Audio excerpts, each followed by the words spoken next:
you won the Premier League's Manager of the Month for August. So thank you. How rewarding is that recognition, especially given how you ended last season, narrowly missing out on top four?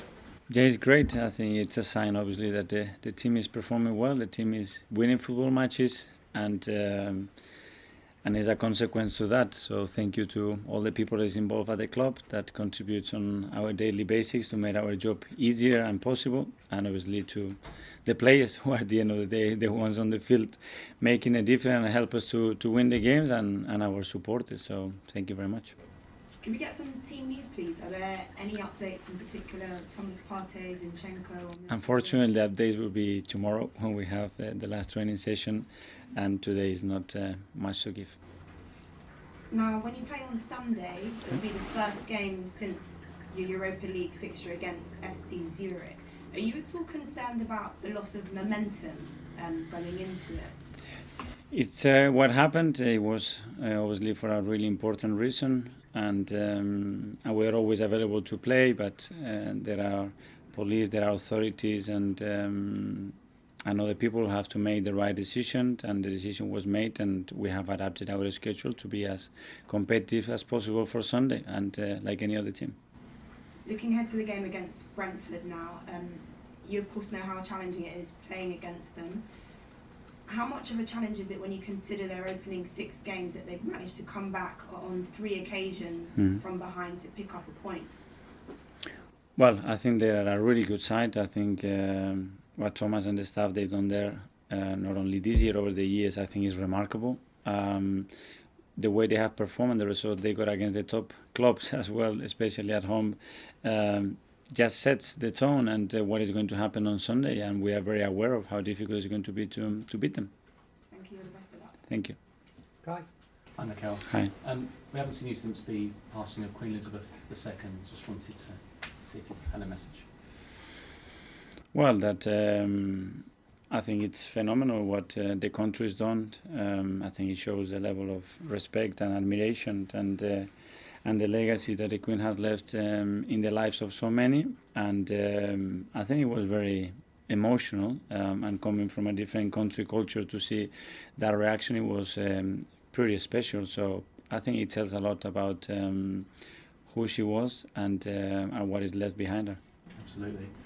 Congratulations on the Manager of the Month award. Thank you. Many managers don't want it. They talk about the next game curse, but it's a reflection, isn't it, on good recruitment and a good pre-season.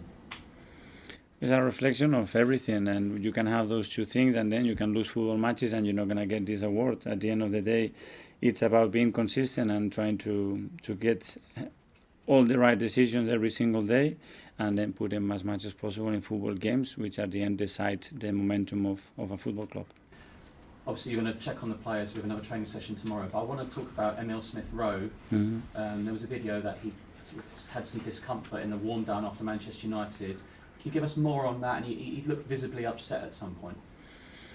Yes, that's been an ongoing issue that he's had. He's had some discomfort in the groin area. Unfortunately, he hasn't had any continuity this season, and it's something that we are trying to assess, trying to help him as much as possible in any way that we can, because we need him fit, we need him available, and we need him performing at the best level, because he's such an important player for us. And unfortunately, for this period and period last year, we haven't had him. Just on the international call-ups, no Ben White for England. Are you surprised by that? And also, is there a worry? He's playing well at right back, but if he's playing right back, then Gareth Southgate's overlooking him at centre half. He's played in both positions. Sometimes he's been selected, sometimes no. I think to have versatile players that can play at the level that Ben can in both positions, as centre defender and fullback, is something, in my opinion, that any manager wants, especially when you go for a tournament, which a lot of things can happen. That's Gareth's decision and his coaching staff. And what I can tell you that whenever Ben gets the call, he will be ready. Just on the Brazilians, because the Brazilian coach has visited here and he's got a good relationship with you and Edu, but I was a little bit surprised to see Gabriel Jesus not selected. Have you been given a reason for that? I haven't. What I have to do is try to convince the players that they have to continue to do that, put their head down, accept the decision that are made by the coach of the national team, and give them even more reasons if necessary, that is so evident that they have to be selected, and that's the way the boys reacted, and there's nothing else to comment. Finally, Arsene Wenger talking this week with David Dean's book launch, so he hasn't been back to Arsenal since leaving the club. Now, I know you've got a good relationship with him and he bought you, but I was quite surprised that he's not back. Would you love to see him back at some stage? He said he didn't want to be a problem, he wanted to stay away completely. I would love to. I think he has explained it. I think he has every window, every door in this football club open whenever he is ready, whenever he feels it's the right moment to do so. To do it. He knows that from my side, he knows that from many other people at the football club, and hopefully that will happen soon, because I think that it will inspire, and a lot of people are going to be so happy to see him back. Because finally, I just feel like, look at the Brentford game last year, there was COVID issues, injuries. It's a completely different Arsenal now, isn't it? I mean, is this more Mikel's Arsenal, isn't it, this season? This is Arsenal Football Club. It's everybody's club, and everybody's contributing the right way. Obviously, the context is changed, the environment is changed, and now we have to maintain it as it is for a long time. Thank you. Thank you. Please. Hi, Mikel, you well? I'm good, thank you. Just going back to Ben White not being in the England team. Gareth Southgate always says that he'll pick players on form, and Ben has clearly been on form for Arsenal this year. As a manager, how much, when you pick a player in your 11, how much is form ahead of trust of what a player has done before? Because when you look at it, Harry Maguire hasn't played for Manchester United yet. He is in the England team. Ben White has played well for Arsenal, yet isn't. I don't know. You guys take every time word by word, as well. Every time we say something, but listen, Gareth picks the best team, the best squad that he believes is for now. It doesn't mean that it's going to be the case in November. The squad that they have available is just incredible, and everything that we can do to help Ben, we are trying to do so. And I think Ben is giving a lot of reasons to be selected, and that's all we can do. Of course, one player who was selected as well was Ivan Toney, who you'll come up against on Sunday. A very unusual rise to the top. He was at Newcastle, then went to Scunthorpe, and via Peterborough and Brentford. Now he's got to where he is. Just give us an idea of how you rate Ivan Toney. I think it's a great story. I think this country has had stories like this in the last few seasons. The same with Jamie Vardy and how that happened. I think it's extraordinary. That means that, again, the opportunities are open for everybody. That is just about showing consistency, showing quality and belief. It can happen at any age. It's not something that is determined already, that if you don't go through that phase in that period of your life, you cannot become a professional player, a top player, an international player. So I think it's a great thing again. Is it a typical English story? Would it well, you can tell they're absolutely buzzing heading into this game, and you can't blame them, can you, after what they did last season in their first ever Premier League match, to win the way they did in front of their home fans against Arsenal. There's no reason to believe they couldn't do it again, is there, Karen?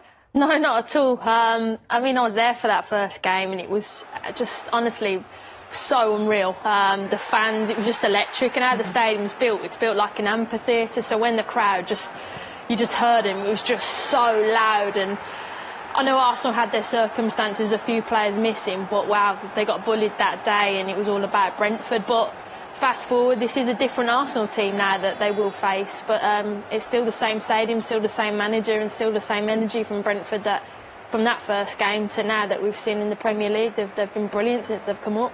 What have you made of Brentford's start to this season then, Shay? Yeah, brilliant. And look at the Man United result a few weeks ago as well. I love Thomas Frank. I think he's a really top manager. I think he does it different ways. It's not just this is how Brentford play. Some things they play from the back, play through the thirds. But then you look at the Man United game this year. They targeted Martinez, the centre half. They put Ivan Toney him, peeled off him, balls off him. I think he's a very clever manager. And even, the goal that we just showed from the game last year, Arsenal, a long throw. You think, why would they do a long throw? They've got a set play specialist. I'm talking about set plays all night, but they have a set plays, but that includes throw-ins as well. Yeah. And I think you can see, like, they play on opposition weaknesses. That's part of the manager's job, the part of the analyst's job. They find out where the weaknesses are. Sorry, Shay, and that from a goalkeeper, we saw one of the main guys after the 4-0. When De Gea made that error, they went the day before and took pictures of where the sun would be, and they knew the sun was going to be in De Gea's eyes, right. and that they would take the risk, and they went to that detail. to find Yeah, that it's out. And phenomenal, sorry yeah. to jump in No, with the no. goalkeeper as well. You mentioned about what they do. No, and just again, those little and margins. again, that's probably one of David De Gea's weaknesses as well. You know, he's not an Ederson, he's not brilliant, he's not an Alisson. He's one of his weaknesses probably the ball. They set traps for David De Gea that day to play out, and obviously they scored from one of them. But it's like I like the way Thomas Frank sees games, sees different oppositions, and sometimes plays different ways. There's more ways to skin a cat, is that the saying I'm trying to find, but there's more ways to win a game of football, and I think he's a brilliant manager. He's fascinating to listen to after a game as well, because he always gives you real honesty and passion, win or lose, doesn't he? And one of the weapons that he has is Ivan Toney, who has had another great start to the campaign. 5 goals for him already. He scored a hat-trick last time out against Leeds, and he's been rewarded with his first call-up to the England squad. That just shows how good he's been, Karen. He's been unbelievable, and you know what? Thoroughly deserved. Thoroughly deserved, and I've never seen him miss a penalty. Reliable, and then I know Shay always speaks about set pieces, but wow, when you can do that from a penalty spot, from free kicks, the confidence, I mean, this was unbelievable. To take on a player, nutmeg them, go through, and then lob them on that. The composure, to have the confidence in him to step up, a little chip there, but it is just a joy to watch, and he leads the line so well. And for Arsenal, they have Gabriel Jesus on the other side of things, who's been a brilliant signing for Mikel Arteta. 3 goals and 3 assists so far this season. So we're seeing 2 of the informed strikers going head-to-head, Shay. Yeah, who would you rather face? Well, different strikers again. You know, obviously Jesus, I met him a few times in Man City as well, and he knows the main man at Arsenal. I think at City he didn't get enough game time. Played out in the right a lot of the times. He didn't get that. Mikel Arteta's brought him in, and he's like going, "You're my main man, you're my number 9 striker," and he's hit the ground running. And he's a brilliant player. Somebody strikes me, he just loves his football. He's a fantastic goal. He was in for goal of the month last month as well. You know, he sorts his feet out here and just bends it into the top corner. That doesn't even look like there's a chance there, it feels, and it's a fantastic goal. But he looks like he's really relishing this number 9 at Arsenal, and as I say, I think he's the main man. He's obviously a Premier League winner. He's brought that experience to the Arsenal, because they've got a young squad as well, and I think players like Zinchenko, they've brought that winning mentality to the club. He's been so good, Karen, hasn't he? What a signing for them. Yeah, he has, and I've said it time and time again, it's how they've relighted the spark in him. I think Noah Edu said that to him, come to Arsenal, you've lost a little bit of your hunger, we're going to get it back, and you're right, you will be our main player, we will build it around you, but you need to bring your winning culture, your winning mentality. Fair play to Miaz. Well, last time out, they faced Manchester United, and it was billed as their first big test this season, and they lost the game 3-1. So would you say they failed? No, I mean, for a large period of this game, they were really dominant, and they got hit on the counter-attack by, to be fair, a brilliant Man United in those moments.